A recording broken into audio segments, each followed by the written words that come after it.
Today is April 30th, and today's quote is entitled, "We all have choices."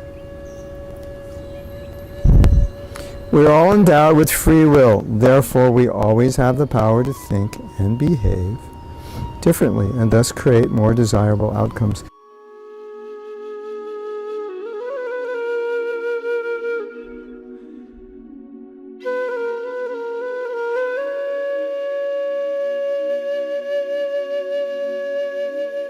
I once heard a saying, which I really liked. It said, God's gift to you is free will. And your gift to yourself is to use that free will. So, sometimes we argue with free will, thinking if I didn't have free will, I wouldn't have ended up in the material world, which may or not be true, depending how Krishna wanted to arrange it. But it's Krishna's desire that we have free will, because as we know, we can freely love him, and that's what he wants. So, the advantage of having free will is that now that we're in the material world, at any moment we can make choices which get us out of the material world. And I think a lot of devotees don't realize how many choices they actually have, or don't realize that they can make choices they don't think they can. And then often in my japa workshops, I tell devotees, when you're not chanting good rounds, sometimes, of course, the modes of nature are affecting you and you seem kind of helpless. But at least at that point, you can become aware that I'm not chanting good rounds and that I can decide right now to do something about that. It's not that you can't do anything. I can't say that at that moment you can change your japa from a 3 on a scale of 10 to an 8. But definitely you can consider, what am I doing wrong? Or perhaps that I'm not giving enough energy and I can give more energy.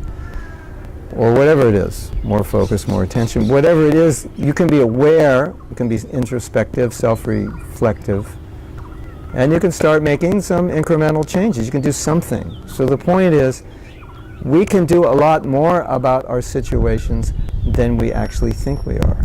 We can. Now, the fact that Krishna gives us choice, or gives us free will, means that we can read Bhagavad Gita, we can read anything that Srila Prabhupada has written, and take those instructions and make a decision at that point to follow them. We can actually do that, because if we couldn't do that, why would Krishna or Prabhupada give us instructions?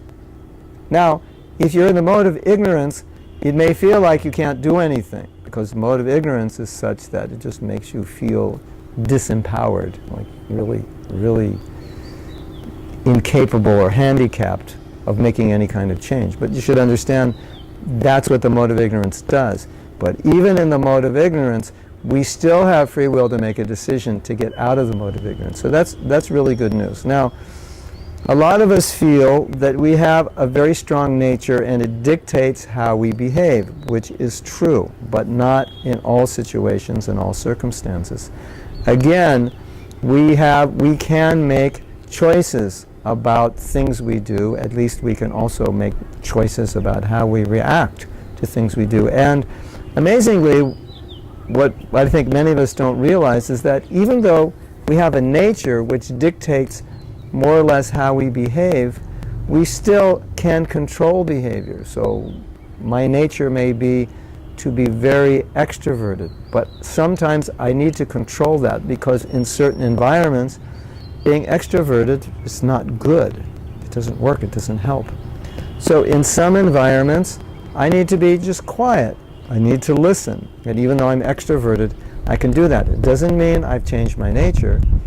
It means I made a decision to change my behavior. So that's really important to understand, that I have a certain nature which may be inherent to my personality or to my modes or my samskars, my varna, my ashram.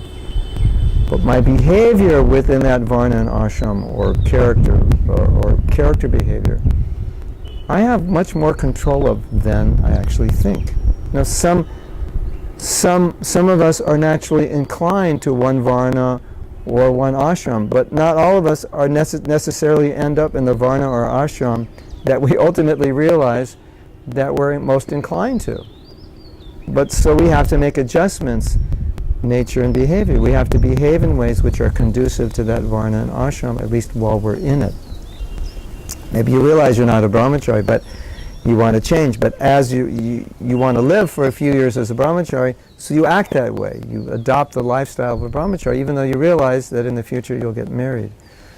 So that's the free will that Krishna gives us. He allows us to alter the way we see things, alter behaviors as are necessary to deal with situations, to make choices, to have the free will to accept what he says or reject what he says, to have the free will to follow what he says.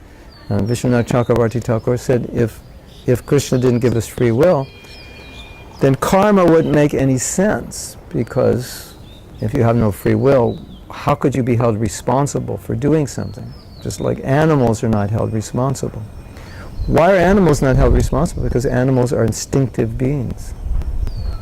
They act according to their animal instincts. They can't be held responsible.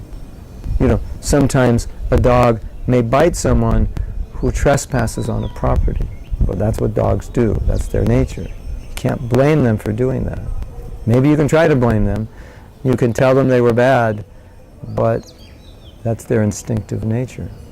You can't control that. But because we're not animals, Krishna says, do this, don't do that, and so we can make choices, we can control ourselves. So that's Krishna's gift. And the whole point of this quote is just to realize that the power to choose is an amazing power that Krishna gives us, and we need to utilize that muscle more, because it's a very powerful muscle, and if you use it, you can see that you can make a lot of changes in your life. Even for example, when we do japa workshops and retreats, a lot of what we have to do requires this conviction that I can actually do it. Because if you don't believe you can do it, even though you learn to do it, you come home and you think, no, I'm too weak, I can't really do it. And so, in a sense, everything you learned now becomes, like they say, a light for a blind person.